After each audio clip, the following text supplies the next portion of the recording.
नमस्कार, मैं हूं राजन झा। ध्रुव राठी ने अपने नए प्रोपेगेंडा वीडियो में एक बार फिर से आधे सच और आधे झूठ बोल बोलकर यह साबित करने की कोशिश की है कि भारत की विदेश नीति डिजास्टर हो चुकी है। तो चलिए उसके एक एक बात की खाल उतारते हैं और यह साबित करते हैं कि जर्मनी में बैठा सेफर्ड कितना झूठा और प्रपंची है। वीडियो में परिणामा पाती के बाद ध्रुव राठी कहता है कि मुंबई में 26/11 के बाद अमेरिका के प्रेसिडेंट बराक ओबामा ने कहा था कि India has right to self defence. साफ शब्दों में उनका कहना था कि भारत को आतंकियों को टारगेट करने का अधिकार है। अमेरिका ने भारत को इतना सपोर्ट किया था कि साल भर बाद भी ज्वाइंट स्टेटमेंट दिया था। लेकिन राठी यहाँ यह नहीं कहते कि इन सब के बाद परिणाम क्या हुआ। क्या भारत ने पाकिस्तान पर कार्रवाई की, बम गिराए, या ज्वाइंट स्टेटमेंट देने वाले अमेरिका ने भारत के बदले पाकिस्तान पर कार्रवाई की? सैन्य कार्रवाई छोड़िए, क्या ओबामा ने पाकिस्तान पर किसी तरह का प्रतिबंध ही लगाया? मित्रों, सच तो यह है कि कुछ नहीं हुआ, कोई एक्शन नहीं लिया गया। आगे राठी कहता है कि ट्रंप ने खुलकर भारत का समर्थन नहीं किया जैसा ओबामा ने किया था, वह न्यूट्रल स्टेटमेंट दे रहे हैं। लेकिन राठी आपको यह नहीं बतलाता कि अब भारत आतंकी हमले के बदले पाकिस्तान के घर में घुसकर मारता है। मनमोहन सिंह के 10 वर्षों में जम्मू कश्मीर समेत भारत के विभिन्न राज्यों में 50 से अधिक छोटे बड़े आतंकी हमले हुए।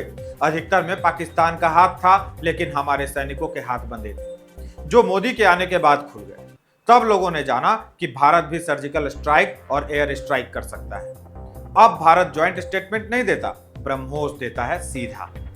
तो आप तय कीजिए, मनमोहन ओबामा का ज्वाइंट स्टेटमेंट बढ़िया या ब्रह्मोस? मित्रों, हमारी विदेश नीति स्टेटमेंट से तय नहीं होगी, एक्शन के बाद रिएक्शन से तय होगी। हमने पाकिस्तान पर बम गिराया, उसके सैन्य ठिकाने तबाह किए, उसके एयरबेस तबाह किए, 100 से अधिक आतंकी और 50 से अधिक सैनिकों को मार गिराया, जिसमें पाकिस्तानी ऑफिसर शामिल थे, और किसी भी देश ने हमारे विरुद्ध बोलने का साहस नहीं किया। ठीक है, ट्रंप पाकिस्तान को अपना मित्र बतला देता है, उसको हथियार बेचता है, ईरान के विरुद्ध पाकिस्तान की धरती का इस्तेमाल करना है। परंतु क्या ट्रंप ने रूस की तरह भारत पर प्रतिबंध लगाया?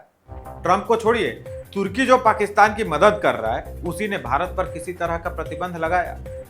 उल्टे भारतीयों ने तुर्की का बायकॉट करना शुरू किया। केवल कुछ भारतीयों ने अपनी तुर्की की यात्रा स्थगित कर दी, उसी से घुटनों पे आ गिरा। इसको आप फॉरेन पॉलिसी का फेल्योर कहेंगे? आगे चलिए। राठी कहता है कि बीजेपी वाले ऑपरेशन सिंदूर का राजनीतिक लाभ लेने की कोशिश कर रहे हैं। राजनेता, राजनीतिक पार्टी, ये हर चीज का राजनीतिक लाभ ही लेंगे जहां भी गुंजाइश हो। यदि कांग्रेस के लोग यहां बैठे कठमुल्लों को खुश करने के लिए पाकिस्तान की भाषा में बात कर सकते हैं, तो पाकिस्तान की कुटाई करने के बाद देशभक्तों की सराहना प्राप्त करने के लिए ऑपरेशन सिंदूर का नाम क्यों नहीं लिया जा सकता? यदि कांग्रेस पार्टी आज भी 1971 के युद्ध की बात कर राजनीति कर सकती है, तो बीजेपी सर्जिकल स्ट्राइक और ऑपरेशन सिंदूर का नाम लेकर राजनीति क्यों नहीं कर सकती? आगे अपने फालतू से कोर्स का विज्ञापन करने के बाद राठी कहता है कि पीएम मोदी ने सबसे अधिक बार अमेरिका का दौरा किया है, इससे भारत को क्या मिला? मित्रों, पहली बात तो यही कि राष्ट्राध्यक्षों के दौरे ऐसे ही नहीं होते कि यार आज मन कर रहा है चलो अमेरिका से लस्सी वस्सी पी के आते हैं। विदेशी दौरे अधिकतर बुलाए जाने के बाद होते हैं, निमंत्रण पर। एक देश के राष्ट्राध्यक्ष दूसरे देश के दौरे पर जाते हैं। कई बार कई देशों के संगठन मिलकर शिखर सम्मेलन आयोजित करते हैं, तो उसमें जाना होता है। नरेंद्र मोदी के प्रधानमंत्री बनने के बाद अमेरिका में ओबामा, ट्रंप, बाइडेन और फिर ट्रंप राष्ट्रपति हुए। स्वाभाविक है, एक राष्ट्राध्यक्ष के रूप में पारस्परिक संबंधों को मजबूत करने के लिए दौरे करने पड़ेंगे। क्वाड देशों के सम्मेलन में फिर से जा सकते हैं, अभी फिर से ट्रंप ने बुलाया है उन्हें। ध्रुव राठी कटा हुआ वीडियो जल्दी से चलाकर यह कह रहा है कि ऑपरेशन सिंदूर के बाद ट्रंप ने इसे शेम कह दिया था, जबकि ट्रंप ने ऑपरेशन सिंदूर को शेम नहीं कहा। मैं आपको ट्रंप का ऑपरेशन सिंदूर पर पूरा बयान सुनाता हूं। रिपोर्टर के सवाल से ट्रंप के उत्तर थे। Actions between the war in India and Pakistan. What's your position? Oh, it's so terrible. My position is I get along with both. I know both very well, and I want to see them work it out. I want to see them stop. And hopefully they can stop now. They've gone tit for tat, so hopefully they can stop now. But I know both. We get along with both the countries very well. Good relationships with both, and I want to see it stop. And if I can do anything to help, I will be there. मित्रों, Trump कह रहे हैं I want to see the conflict stop, and hopefully they can stop now. It's been tit for tat, so hopefully that ends here. अर्थात पाकिस्तानी आतंकियों ने Pahalgam attack किया तो भारत ने आतंकी कैंपों को निशाना बनाया। अब बात आगे नहीं बढ़नी चाहिए। एक तरह से देखें तो यह वार्निंग पाकिस्तान के लिए है। ओबामा और मनमोहन कार्यकाल से तुलना करते करते राठी पहुंच गए सन 1971 में। अब क्या है कि यूपीए सरकार के दौरान हुए आतंकी हमलों के बाद भारत ने तो कोई एक्शन लिया नहीं, कोई काउंटर किया नहीं, तो बेचारा बोले क्या।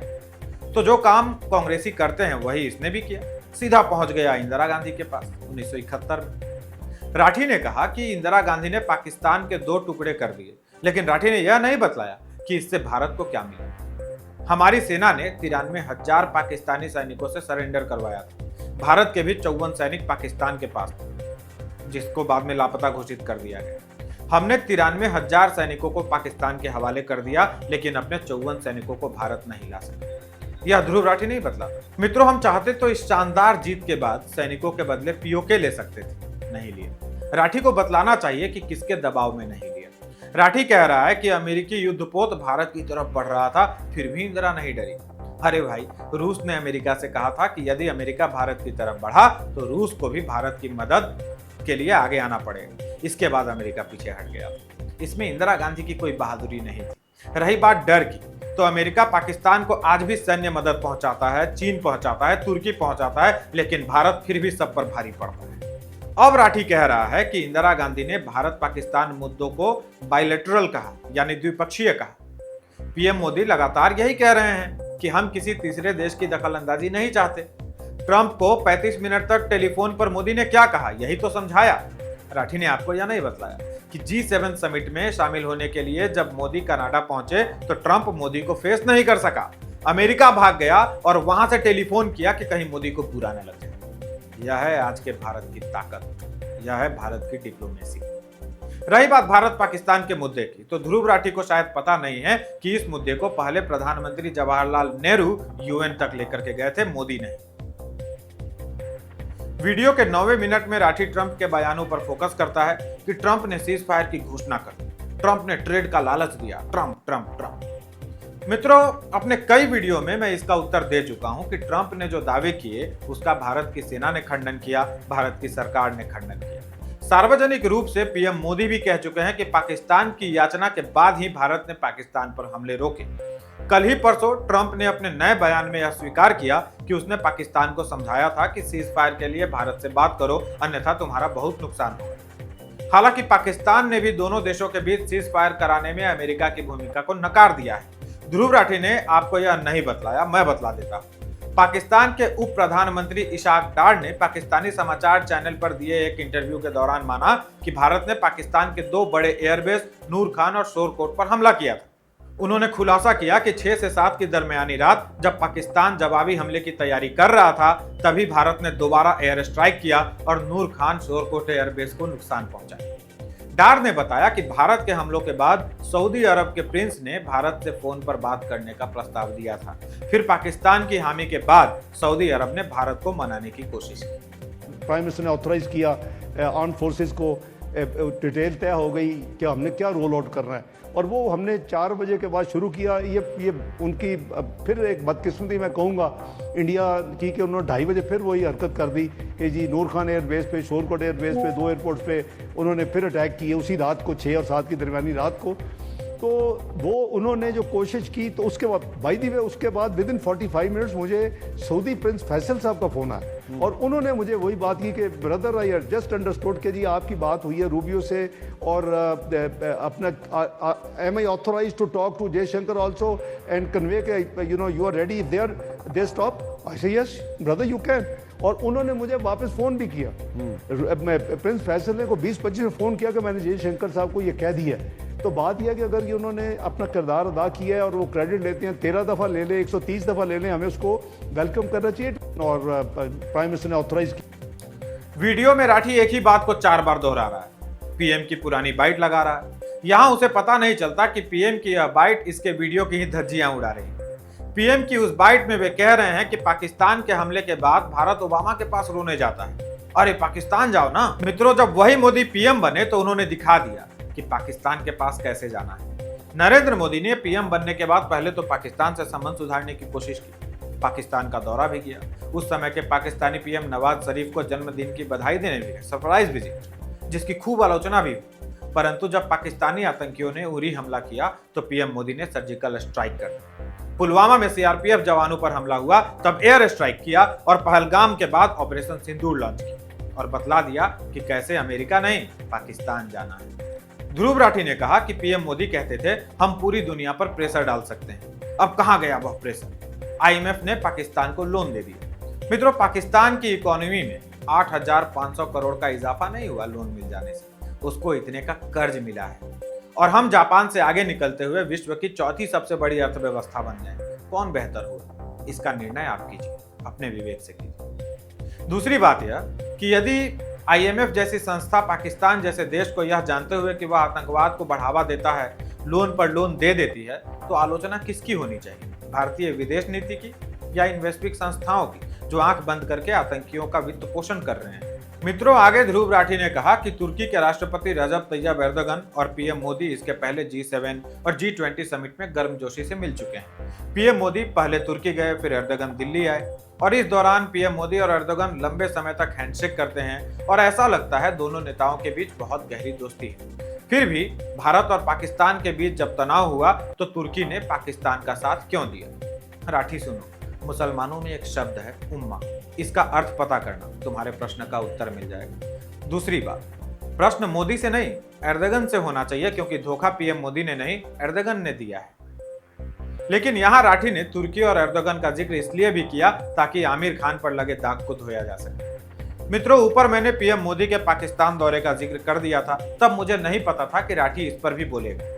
राठी कह रहा है कि पीएम मोदी ने बार बार पाकिस्तान के साथ दोस्ती की कोशिश की, पाकिस्तान गए भी, कांग्रेस ने भी इसकी आलोचना की थी। फिर भी पीएम मोदी नवाज शरीफ को जन्मदिन की शुभकामनाएं देने के लिए पाकिस्तान चले। लेकिन इन सब का परिणाम क्या हुआ? पाकिस्तानी आतंकियों ने आपके देश पर हमला कर दिया। मित्रों, यदि पीएम मोदी ने अपनी तरफ से दोस्ती की कोशिश नहीं की होती तो आज कांग्रेसी इकोसिस्टम ऐसे ही हाथ उठा उठाकर कह रहा होता कि क्या पीएम मोदी को बड़प्पन नहीं दिखाना चाहिए था, अपनी तरफ से दोस्ती का हाथ नहीं बढ़ाना चाहिए था। मतलब शांति और दोस्ती के प्रयास की भी कोई कैसे आलोचना कर सकता है, यह समझ के परे। अब आते हैं चीन पर। चीन के राष्ट्रपति के साथ भी पीएम मोदी ने दोस्ती का हाथ बढ़ाया। दोनों नेता एक दूसरे के देश पहुंचे, गले मिले, साथ साथ झूला झूले और इसके साथ साथ बॉर्डर पर तनाव भी चलता रहा। पर भारत दबा नहीं। भारत का स्टैंड है, दोस्त बनकर आओगे गले लगाएंगे, शत्रु बनकर आओगे तो उसी प्रकार का उत्तर देंगे। यह नहीं कि हिंदी चीनी भाई भाई करते रहे और अक्साई चीन समेत कई इलाकों को हाथ से धो गए। राठी कहता है कि चीन ने भारत का नहीं पाकिस्तान का समर्थन किया। पहली बात कि चीन और पाकिस्तान दोनों भारत के दुश्मन हैं, इसलिए दोनों दोस्त हैं। दूसरी बात कि चीन ने पाकिस्तान को सपोर्ट करते हुए भारत के विरुद्ध क्या एक्शन लिया, क्या बिगड़ गया भारत? राठी बांग्लादेश का उदाहरण दे रहा है। अरे भाई, बांग्लादेश के मुसलमान आज से नहीं वर्षों से हिंदुओं के दुश्मन हैं। कितनी ही बार बांग्लादेश के अलग अलग हिस्सों में हिंदुओं का नरसंहार हो चुका है। राठी ने अपने वीडियो में आपको यह नहीं बतलाया कि बांग्लादेश बनाने में शेख मुजीबुर रहमान की सबसे बड़ी भूमिका थी और जब तक वे बांग्लादेश के पीएम रहे भारत के साथ संबंध अच्छे रहे, बांग्लादेश के हिंदू भी सुरक्षित रहे। लेकिन वहां के कट्टरपंथियों ने अपने सबसे बड़े नेता को नहीं छोड़ा और आज की स्थिति यह है कि पीएम शेख हसीना को जान बचाने के लिए देश छोड़कर भागना पड़ा। ये जब अपने लोगों के नहीं हुए, उनसे आप क्या उम्मीद करेंगे कि वो आपके हो जाएंगे? परंतु क्या जब तक शेख हसीना पीएम थी तब तक भारत के साथ बांग्लादेश के संबंध खराब हुए? राठी के पास इसका उत्तर नहीं होगा। श्रीलंका के एक पोर्ट की देखभाल चीन कर रहा है तो वहां चीन की शिप जाकर खड़ी हो गई। इससे भारत की विदेश नीति कैसे गड़बड़ा गई भाई? चीन ने अचानक भूटान के कुछ हिस्सों पर दावा कर दिया, जिसे लेकर चीन और भूटान के बीच बातचीत हुई। भारत यह सुनिश्चित कर रहा था कि भूटान को कमजोर समझकर चीन उसकी जमीन न हड़प ले। इसके लिए भारत अलर्ट था। राठी ने अपने दर्शकों को यह समझा दिया कि भारत और भूटान के रिश्ते बिगड़ गए। यह धूर्तता नहीं, यह तो मूर्खता है। ध्रुव राठी ने फिर नेपाल का उदाहरण दिया और कहा कि नेपाल के पीएम अपने पहले दौरे पर भारत आते रहे हैं, लेकिन केपी शर्मा ओली चीन चले गए। भारत की आजादी के बाद नेपाल में भी राजनीतिक उथल पुथल मची हुई थी। ऐसे में नेपाल के राजा त्रिभुवन नेपाल को भारत का एक राज्य बनाना चाहते थे, लेकिन हमारे पहले प्रधानमंत्री जवाहरलाल नेहरू ने इसमें अधिक रुचि नहीं ली, अन्यथा नेपाल या तो हमारा एक राज्य होता या बिहार और उत्तर प्रदेश के जिलों की कुल संख्या और बढ़ गई होती। रही बात केपी शर्मा ओली के भारत दौरे की। मित्रों, केपी शर्मा ओली जब पहली बार प्रधानमंत्री बने तो उन्होंने भारत का दौरा किया था। जब दूसरी बार प्रधानमंत्री बने तो उन्होंने चीन का दौरा किया। क्या राठी यह कहना चाहता है कि नेपाल के प्रधानमंत्री को बार बार भारत का ही दौरा करना चाहिए, तभी हमारी विदेश नीति को सफल माना जाएगा? नेपाल से हमारे रिश्ते कैसे हैं, यह समझने के लिए राठी को जनकपुर आकर देखना चाहिए। फर्क नहीं कर पाओगे कि कौन भारतीय है कौन नेपाली। मालदीव्स की बात करते हो कि मालदीव्स ने यहाँ व्यापार कर लिया, वहां कर लिया। अरे भाई, तो मालदीव्स सिर्फ भारत से ही व्यापार करेगा क्या? यह भी तो बतलाओ कि मालदीव्स में भारत विरोधी पार्टी की जब सरकार बनी तो उसके कुछ ही दिनों के बाद में उनकी सारी हेगड़ी बाहर आ गई। मालदीव्स भारत के आगे नाक रगड़ने लगा और तब चीन और तुर्की से नहीं, भारत से उसे $50 मिलियन की सहायता मिली। यह कौन बतलाएगा? राठी का कहना है कि ईरान और सऊदी के नेता भारत आए और पाकिस्तान चले गए। ईरान और सऊदी दोनों इस्लामिक देश हैं। यह कहाँ का नियम है कि जिस देश का संबंध भारत से है उसका संबंध दूसरे देश से नहीं हो सकता? भारत अमेरिका से भी डील करता है और रूस से भी करता है। तो क्या माना जाए, अमेरिका की विदेश नीति फेल हो गई या रूस की विदेश नीति को फेल माना जाए? कुल 5 देशों का उदाहरण देकर राठी कह रहा है कि हमारे देश के फॉरेन पॉलिसी में प्रॉब्लम है। दुनिया में 195 देश हैं। इतना ही नहीं, राठी आगे आपको ग्राफिक के साथ यह भी समझाएगा कि फॉरेन पॉलिसी क्या होती है और उसमें परिभाषा देगा राजनीति वाली। कहते हैं ना कि राजनीति में कोई भी परमानेंट दोस्त या दुश्मन नहीं होता। यह लाइन उठाकर राठी कॉपी पेस्ट करता है और कहता है कि फॉरेन पॉलिसी में कोई भी परमानेंट दोस्त या दुश्मन नहीं होता। फिर ग्राफिक्स की मदद से फॉरेन पॉलिसी को समझा रहा है। फॉरेन पॉलिसी के 4 स्तंभ होते हैं: communication, cultural diplomacy, hard power.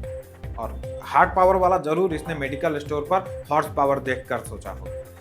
फिर सॉफ्ट पावर। तो आगे राठी जर्मनी में बैठकर हमारे विदेश मंत्री को फॉरेन पॉलिसी समझा रहा है। वह कह रहा है कि फॉरेन पॉलिसी चेस जैसा होता है, जबकि एस जयशंकर ने इसे क्रिकेट जैसा बतला दिया। मित्रों, एस जयशंकर ने एक क्रिकेट इवेंट के दौरान विदेश नीति को क्रिकेट जैसा कहा था। अलग अलग समय में परिस्थितियों के अनुसार परिभाषाएं समझाई जाती हैं।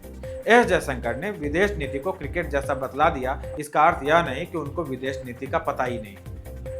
गणित के शिक्षक यदि 2+2 न कहकर यह कहें कि तुम्हारे पास 2 आम है और उसमें 2 आम और जोड़ लो, तो क्या यह माना जाए कि उनको गणित नहीं आता? मित्रों, एस जयशंकर एक ब्यूरोक्रेट रहे हैं, फिर नेता बने, विदेश मंत्री बने। उनके बात करने की अपनी स्टाइल है। वे टू द पॉइंट बात करते हैं, सीधी और खरी बात करते हैं। किसी देश का एजेंडाधारी पत्रकार उनसे उल्टे सवाल पूछकर बचकर नहीं निकल सकते। उनको फिर वैसा ही जवाब मिलता है। फिर वो जवाब सोशल मीडिया पर वायरल होता है। एक उदाहरण देता हूँ। एक बार विदेश में एक पत्रकार ने एस जयशंकर से रूसी तेल खरीदने को लेकर के सवाल पूछा। तो एस जयशंकर ने कहा कि भाई, रूस से हम ही तेल थोड़ी खरीद रहे हैं, पूरा यूरोप वही तेल खरीद रहा है, तो उससे तो आपको आपत्ति नहीं हो रही। भारत खरीद रहा है तो उससे आपको आपत्ति हो रही। I noticed you refer to oil purchases. If you are looking at energy purchases from Russia, I would suggest that your attention should be focused on Europe, which probably we do buy some energy which is necessary for our energy security. But I suspect, looking at the figures, probably our total purchases for the month would be less than what Europe does in an afternoon. So you might want to think about it. इस तरह के उत्तर वो left लिबरलों को देते रहते हैं। इन उत्तरों के छोटे छोटे क्लिप बनकर वायरल हो जाते हैं। इस पर राठी अपने वीडियो में कहता है कि अंधभक्तों को यह सब खूब पसंद आता है। अर्थात जो लोग पीएम मोदी की, एस जयशंकर की या अन्य भाजपा नेता की प्रशंसा करें, वो राठी की नजर में अंधभक्त और कांग्रेस के सपोर्टर कुशल राजनीति विज्ञान के ज्ञाता। ध्रुव राठी ने एस जयशंकर को ठीक से जाना नहीं है। मैं बतलाता हूँ एस जयशंकर कौन है। एस जयशंकर ने जेएनयू से राजनीति विज्ञान में एमए और एमफिल किया है और इंटरनेशनल रिलेशंस में पीएचडी धारक है। उन्होंने परमाणु कूटनीति यानी न्यूक्लियर डिप्लोमेसी में विशेषज्ञता हासिल की हुई है। मित्रों, एस जयशंकर ने 1977 में इंडियन फॉरेन सर्विस ज्वाइन किया था। विदेश मंत्री बनने से पहले वे विदेश सचिव के रूप में कार्यरत थे। ऐसे व्यक्ति को यूट्यूबर ध्रुव राठी विदेश नीति समझा रहा है। कह रहा है कि मनमोहन सिंह के समय सरकार की विदेश नीति पर आम लोग चर्चा नहीं किया करते थे या उनको अधिक जानकारी नहीं दी जाती थी। अब सरकार ने इसका राजनीतिक लाभ लेने के लिए इसका बलिदान दे दिया है, यानी फॉरेन पॉलिसी का बलिदान दे दिया है। मित्रों, इस बात को बहुत ध्यान से समझिए। यह धूर्त देश की जनता को विदेश नीति समझने के लायक ही नहीं समझता। इसकी नजर में देश की जनता भावुक है और विदेश नीति की समझ नहीं रख सकती। सरकार के कामकाज में ट्रांसपेरेंसी को ध्रुव राठी फॉरेन पॉलिसी का बलिदान कह रहा है। यानी देश के लोगों द्वारा चुनी गई सरकार की विदेश नीति क्या है, दुनिया के अलग अलग घटनाक्रम पर देश क्या करने जा रहा है या क्या विचार रखता है, आम लोगों का यह जानना फॉरेन पॉलिसी का बलिदान देना हो गया, वह भी एक लोकतांत्रिक देश में। बीजेपी चुनाव जीतने के लिए हिंदू मुस्लिम करती है, लेकिन राठी यह नहीं कहता कि कांग्रेस भी तो चुनाव जीतने के लिए मुस्लिम मुस्लिम करती है। राठी अपने वीडियो में कहता है कि बीजेपी समर्थक, जो कि अधिकतर हिंदू हैं, वो इजराइल को सपोर्ट करते हैं क्योंकि वे मुसलमानों से नफरत करते हैं। परंतु यही राठी यह नहीं बतलाता कि देश पर आतंकी हमला होने के बाद मुसलमान नाम वाले उसी सोशल मीडिया पर खुशी क्यों मनाते हैं, हंसने वाले इमोजी क्यों शेयर करते हैं। अहमदाबाद हवाई दुर्घटना के बाद मुस्लिम नाम वाले किस लिए खुशी मना रहे थे। ध्रुव राठी, एक बात बतलाओ, इजराइल के समर्थन में कितने हिंदू सड़कों पर उतर आए, प्रोटेस्ट किए? और मैं बतलाता हूं कश्मीर से लेकर लखनऊ तक फिलिस्तीन के समर्थन में कितने मुस्लिम सड़कों पर उतर, गूगल करके भी देख सकते। फिलिस्तीन का समर्थन भारत के मुसलमान क्यों करते हैं? हिंदुओं को चिढ़ाने के लिए ना। हमास ने इजराइल पर हमला किया ना, पहले हत्या की, बलात्कार किया और अगवा करके ले गए वहां के लोगों को। इजराइल ने बार बार चेतावनी दी कि बंधकों को छोड़ दो, लेकिन बदले में हमास लाशें भेजता रहा और तो लड़कियों बच्चियों का बलात्कार करता रहा, उनकी हत्या करता रहा। क्या करता इजराइल? डोजियर सौंपता। इजराइल ने हमेशा भारत का साथ दिया है। तुम पूछ रहे थे ना, भारत के साथ कोई भी देश खुलकर खड़ा नहीं, इजराइल खड़ा हुआ। और आज से नहीं, कारगिल के युद्ध में भी इजराइल हमारे साथ खड़ा था। पाकिस्तान जब परमाणु हथियार बना रहा था, तब भी इजराइल ने कहा था कि भारत इशारा करे तो पाकिस्तान को परमाणु संपन्न नहीं होने देंगे। लेकिन देश में उस समय लुटेरों की सरकार थी, क्या करते? इजराइल हमेशा भारत के साथ खड़ा रहा है, आज भी खड़ा है, और इसलिए हिंदू हमेशा इजराइल के साथ खड़े रहते हैं। इसलिए नहीं क्योंकि हिंदुओं को मुसलमानों से नफरत है। ध्रुव राठी और ध्रुव राठी जैसे हिंदू विरोधी कान खोलकर सुन ले, हिंदुओं को मुसलमानों से नफरत नहीं है, पाकिस्तान परस्त मुसलमानों से नफरत है। हिंदुओं को कट्टरपंथियों से नफरत है, गजवाए हिंद का सपना देखने वालों से नफरत है। हिंदुओं को लव जिहादियों से नफरत है। हिंदुओं को गौ हत्या करने वालों से नफरत है। हिंदुओं के दुश्मनों से उनको नफरत है, और यह नफरत गलत है तो गलत सही। हमें किसी राठी रवीश और कांग्रेसी चमचे बेलचों के सर्टिफिकेट की आवश्यकता नहीं। असल बात तो यह है कि राठी को न विदेश नीति की समझ है, न ही कूटनीति का ज्ञान। यदि होता तो उसे पता होता कि इजराइल, फिलिस्तीन और रूस यूक्रेन पर भारत का बैलेंसिंग एक्ट ही इसके उत्तम विदेश नीति का उदाहरण है। विदेश नीति ऐसी ही होनी चाहिए। यदि किसी राठी को इसकी समझ नहीं है तो उनको अपना ज्ञानवर्धन करना चाहिए। कोई मिल गया के गाने पर नृत्य करने से विदेश नीति समझ में नहीं आती, नहीं पीएम मोदी को अपमानित करने वाले क्लिप लगाकर वीडियो बना देने से उनके इमेज को ढेले भर का फर्क पड़ता है। हमारी विदेश नीति पहले की तुलना में मजबूत हुई है, और इसका उदाहरण है कनाडा। मित्रों, कनाडा खालिस्तानी आतंकवाद के कारण भारत का शत्रु राष्ट्र बनता जा रहा था। जस्टिन ट्रूडो के कारण तो दोनों देशों के डिप्लोमेटिक रिश्ते खराब हो गए, विशेषकर जब आतंकी निज्जर की हत्या हुई। उसके बाद इसका आरोप भारतीय एजेंसियों पर लगा दिया गया। इस घटना के कुछ ही महीनों के भीतर ट्रूडो को राष्ट्रपति के पद से हटना पड़ा, और नए राष्ट्रपति मार्क कार्नी ने पीएम मोदी को G7 समिट के लिए न्योता भेजा। वे पहले प्रधानमंत्री थे कनाडा जाकर G7 समिट में हिस्सा लेने वाले। उसके बाद क्या हुआ? कनाडा की खुफिया एजेंसी ने भारत के दावों पर मुहर लगा दी और यह स्वीकार किया कि कनाडा में बैठे खालिस्तानी भारत विरोधी गतिविधियां कर रहे हैं। इसके अतिरिक्त रिपोर्ट में खालिस्तानियों को कनाडा के राष्ट्रीय सुरक्षा के लिए भी खतरा बतलाया गया, जिसकी वार्निंग भारत उनको पहले ही दे चुका। रूस यूक्रेन को लेकर हमारी डिप्लोमेसी का ही नतीजा है कि यूरोपीय संघ, यूक्रेन और अमेरिका तक मानता है कि भारत दखल दे तो युद्ध रुक सकता है। भारत दुनिया का अकेला देश है जिसे ईरान और इजराइल दोनों अपना साथी समझते हैं। यह भारत की बढ़ती साख नहीं तो और क्या है। भारत ने नेपाल, भूटान और श्रीलंका के साथ चीन के बढ़ते डिप्लोमेटिक रिश्ते पर अंकुश लगा दिया है, और सभी देश एक बार फिर से अपनी निर्भरता और भविष्य भारत भरोसे छोड़ रहे हैं। मित्रों, राठी वह आत्ममुग्ध यूट्यूबर बन चुका है जो सोचता है कि मिलियन में फॉलोअर और व्यूज आने के कारण वह यूट्यूब का देवता है, और मृत्यु लोक के भारतवर्ष के भरतखंड के सभी लोग उसकी पूजा करते हैं। इसलिए जो वह कहेगा वही सत्य है, जो वह सोचेगा वही भविष्य। लेकिन असल में ऐसा होता नहीं। आज के लिए इतना ही। आशा है दी गई जानकारी आपके लिए लाभप्रद होगी। इसे अधिक से अधिक लोगों तक पहुंचाएं, विशेषकर राठी के फैंस तक तो जरूर पहुंचाएं। उनका सच जानना अति आवश्यक है, अन्यथा गुमराह होते रहें। अपना और अपने परिवार का ध्यान रखें। आज के लिए इतना ही। नमस्कार।